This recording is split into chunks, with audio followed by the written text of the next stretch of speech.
दिल्ली में एमसीडी चुनाव को लेकर सभी राजनीतिक दल सक्रिय हो चुके हैं। वहीं कालकाजी वार्ड से बीजेपी प्रत्याशी योगिता सिंह से हिंदी खबर ने बातचीत की, जहां पर उन्होंने कहा कि जीत के बाद हर गली में खुद झाड़ू लगाऊंगी और क्या कुछ कहा, सुनिए। दिल्ली में निगम के चुनाव हो रहे हैं और सभी राजनीतिक दल की सक्रियता लगातार बढ़ रही है। हालांकि कार्यकर्ताओं का पार्टी छोड़ना और दूसरी पार्टी में शामिल होने का सिलसिला भी जारी है, लेकिन मैं इस वक्त मौजूद हूं दिल्ली के कालकाजी वार्ड में, जहां पर आम आदमी पार्टी ने एक ऐसी महिला को टिकट दिया है जिसकी उम्र सबसे कम है। वहीं बीजेपी ने एक ऐसी महिला को मैदान में उतारा है जिनका राजनीतिक सफर भारतीय जनता पार्टी में काफी समय से रहा है और काफी समय से वो बीजेपी के मुद्दों को जनता के सामने रखती भी आई हैं। हालांकि कांग्रेस ने भी जिनको उतारा है कैप्टन, वो यहाँ की पहले काउंसलर रह भी चुकी हैं। लेकिन बात कर लेना चाहेंगे बीजेपी से हैं योगिता सिंह जी हमारे साथ हैं। योगिता जी, कितनी बड़ी चुनौती है, क्योंकि आम आदमी पार्टी ने सबसे कम उम्र की महिला करके प्रत्याशी को उतारा है और कांग्रेस ने तो अपनी पूर्व काउंसलर को ही मैदान में उतारा है। आपके लिए क्या कुछ चुनौतियां हैं? मेरे लिए कोई चुनौती नहीं है। भारतीय जनता पार्टी सबका साथ सबका विकास की विचारधारा पे काम करती है और मैंने भी ये प्रण किया है कि मैं शपथ लेने के 24 घंटे में झाड़ू उठाऊंगी। और मैं, जैसे लोग इंदौर शहर का नाम लेते हैं, ऐसे ही पूरा भारत 5 साल के बाद कालकाजी कॉन्स्टिट्यूंसी का नाम लेगा। मैं इस कॉन्स्टिट्यूंसी को इतना सुंदर और बढ़िया बनाऊंगी। आपने झाड़ू की बात कही है, सुनने वाले दर्शक को और आम आदमी पार्टी को लगेगा कहीं आपकी तो झाड़ू नहीं उठा लेंगी। नहीं, देखिए, स्वच्छ प्रधानमंत्री जी ने जब स्वच्छता के अभियान को शुरू किया तो आज पूरे देश में आप 30% 35% फ़र्क देख रहे होंगे। देखिए, जब आप सफाई की बात करते हैं तो आपको जन जागरण लाना पड़ता है। उस जन जागरण लाने के लिए मैं ये काम शुरू करूँगी। और मैंने एक और प्रण भी लिया है कि मेरे यहाँ पे 39 बूथ हैं और मैं 15 दिन जनता के बीच में आया करूँगी। हर दिन सुबह 7 से 9 मैं हर दिन 2 बूथ किया करूँगी और लोगों के बीच में आया करूँगी और ये कोशिश करूँगी कि मेरा वोटर मेरे दरवाजे पर नहीं आए, क्योंकि मैंने ये स्वयं सेवा चुनी है और मैं उनके बीच में हर 15 दिन में एक दिन में 1-2 बूथ करना नॉट मुश्किल काम नहीं है। It's very easy. पर देखिए, योगिता सिंह है, ये कह रही मैं लगातार धरातल पर होती हूँ और अभी भी धरातल पर ही रह के हमसे बातचीत इन्होंने की है। लेकिन ऐसे में देखना होगा कि आखिर इनके वार्ड की जनता इनके धरातल पर किए गए कामों से कितनी प्रभावित होती है। क्या आम आदमी पार्टी की झाड़ू को मौका देती है, या यहाँ की पूर्व काउंसलर यानी पंजा को वापस लाने की जद्दोजहद करती है, या भारतीय जनता पार्टी के कमल को कालकाजी के वार्ड में खिलाने में आगे आती है। वीडियो जर्नलिस्ट दीपक के साथ मैं कंचन अरोड़ा, दिल्ली। दिल्ली में निगम का चुनाव तो हो ही रहा है, लेकिन ऐसे में सबसे बड़ा अगर कोई होता है तो जनता जनार्दन होता है, क्योंकि जनता के ही आधार पर सत्ता आती है और सत्ता जाती भी है। जनता किसी को चाहे तो सिंहासन पे बिठाए और जनता किसी को चाहे तो सिंहासन से उतार कर सड़कों पर लेके आए। मैं कालकाजी वार्ड में मौजूद हूँ और कुछ लोगों से भी जानना चाहूंगी। वो लोग हैं जो कि एक आम वोटर है, आखिर अपना मतदान किसे देना चाहते हैं। बुजुर्ग लोग हैं यहाँ पे और सबसे पहले सीनियर सिटीजन से ही शुरुआत करना चाहेंगे। चाचा, नाम क्या है? मोतीलाल। मोतीलाल। अच्छा, मोतीलाल जी कब से रह रहे हैं दिल्ली में? दिल्ली में सन 1965 अच्छा, 65 से रह रहे हैं। 2022 आ गया है। क्या लग रहा है निगम के चुनाव में? क्या लग रहा है? बीजेपी जीतेगी, कितने कोई जोर लगा ले। किस आधार पे बीजेपी जीतेगी? आगे जीतती आई है, जीतेगी आधार। अच्छा, ये क्या है कि जीतती आई है जीतेगी? काम है, कुछ किया है काम वाम बीजेपी ने, कि खाली नाम पे जीतेगी? काम किया है और नहीं भी किया, दोनों काम है। हाँ। कुछ करते भी नहीं है, कुछ करते हैं। हाँ। कुछ लोग ऐसे हैं कि करने भी नहीं देते। हाँ। अब की बार हमारी भाजपा ही आएगी ज़्यादा, क्योंकि हाँ। उसका रीजन है बहुत टाइम बाद जो है कालकाजी कॉन्स्टिट्यूंसी में ना एक एक्सपीरियंस जिसे कहते हैं ना, काम का अनुभव है, वो कैंडिडेट पार्टी ने दिया है। बीजेपी आएगी। किस आधार पर बीजेपी आएगी? बीजेपी के आने का कोई आधार? बीजेपी आने का आधार है कि यहाँ की जो निगम एमएलए कोई काम नहीं करती है, उसके अंदर में पानी सीवर सब। लेकिन निगम का चुनाव है ना, निगम का में किसको करेंगे आप? निगम में तो बीजेपी को वोट डालेंगे। किस आधार पर? किस आधार पर कि यहाँ पर बीजेपी आएगी तो अच्छा काम करेगी। Ask A question from me also. मैं आपसे कह रहा हूँ, यहाँ पे मैं 45 साल से रहा हूँ and I am telling you the truth. ये नहीं कि आप बीजेपी के खड़े हैं, मुझे इस चीज़ से कोई मतलब नहीं। ये बीजेपी वाले खास करके एमसीडी में कोई काम नहीं किया इन्होंने। आप कूड़ा देखो, पीछे कूड़ादान डीडीए पार्क के सामने, nothing they have done for the common people here. तो यहाँ पे आम आदमी पार्टी ही आएगी 101%। कालकाजी वार्ड के कुछ लोगों से हमने बात की, कुछ ही से बात की, सबसे नहीं बात कर पाई क्योंकि सबसे बात करना पॉसिबल भी नहीं होता है।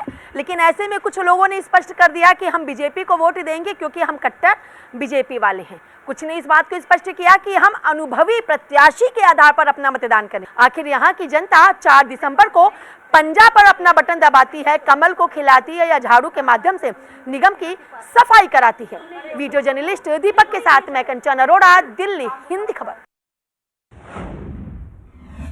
तो वहीं उत्तर प्रदेश के वित्त मंत्री सुरेश खन्ना से हिंदी खबर ने बातचीत की, जहां पर उन्होंने कहा कि यूपी की अर्थव्यवस्था नंबर 2 पर जल्द ही आएगी। वहीं रोजगार देने के मामले में उत्तर प्रदेश नंबर 1 प्रदेश बनने वाला है। सुनिए। सर, जिस तरह से आज ये भव्य कार्यक्रम आयोजित हुआ, तमाम विदेशी मेहमान भी आ जाए, क्या कहेंगे? ये अच्छी शुरुआत है। लोगों में रुचि है, लोग इस तरह से महसूस करते हैं कि उत्तर प्रदेश सही स्थान है इन्वेस्ट करने का, और उसी दिशा में ये सारे कदम उठाए जा रहे हैं।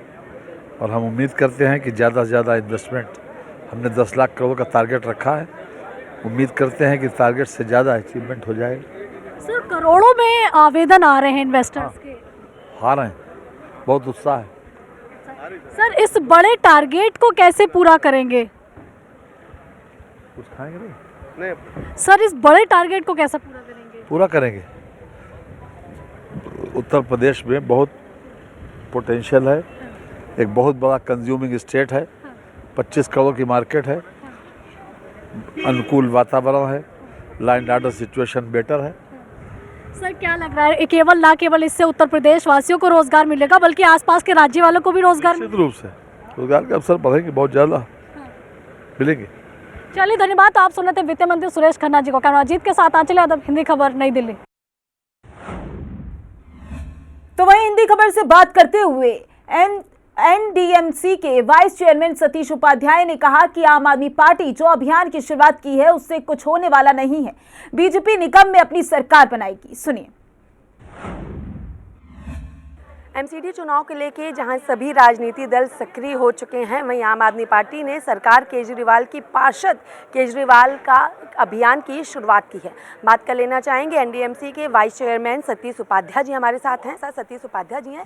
सतीश जी, आप लोगों ने एक बड़ी बात कही कि सबकी दिल्ली सबके सुझाव, इसके माध्यम से क्या चीज़ें लेना चाहते हैं जिसके चलते आप अपने मैनिफेस्टो को निगम के चुनाव के लिए जारी करें?